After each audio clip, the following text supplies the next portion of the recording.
राजशेखर रेड्डी की जो पॉलिटिक्स थी, सोशल जस्टिस की पॉलिटिक्स, वेलफेयर की पॉलिटिक्स, जनता की पॉलिटिक्स आज आंध्र प्रदेश में नहीं रही।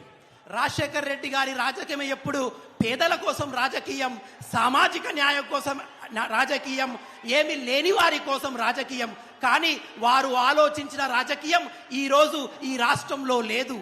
आज आंध्र प्रदेश में बदले की राजनीति चल रही है. కానీ ఇప్పుడు మార్పులతో కూడినటువంటి రాజకీయం మాత్రమే నడుస్తుంది.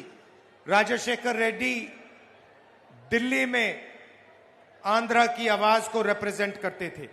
రాజశేఖర్ రెడ్డి గారు ఢిల్లీలో ఆంధ్రప్రదేశ్ యొక్క ఆలోచనలు, మీ యొక్క ఆలోచనలు అక్కడ ప్రతిధ్వనించేవారు. आज आंध्र प्रदेश को बीजेपी की बी टीम चलाती है. ఈ రోజు ఈ రాష్ట్రాన్ని బీజేపీ యొక్క బి టీం నడిపిస్తుంది. बीजेपी की बी टीम का मतलब B for Babu, J for Jagan, P for Pavan. BJP యొక్క బి టీం అంటే బాబు, జగన్, పవన్ అని అర్థం. बाबू, जगन, पवन, बीजेपी. బాబు, జగన్, పవన్, బీజేపీ. और इन तीनों का रिमोट कंट्रोल नरेंद्र मोदी के हाथ में है. వీళ్ళందరి యొక్క ఆలోచనల రిమోట్ కంట్రోల్ నరేంద్ర మోడీ గారి చేతిలో ఉంది. क्यों उनके हाथ में है वो आप जानते हो. ఎందుకు వారి చేతిలో ఉన్నదనే విషయం మీ అందరికీ బాగా తెలుసు.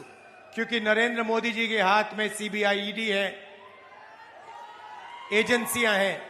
ఎందుకంటే నరేంద్ర మోదీ గారి చేతిలో సిబిఐ ఉంది, ఈడీ ఉంది. కాబట్టి వీళ్ళందరూ నరేంద్ర మోడీ గారి చెక్కు చేతల్లో ఉన్నారు.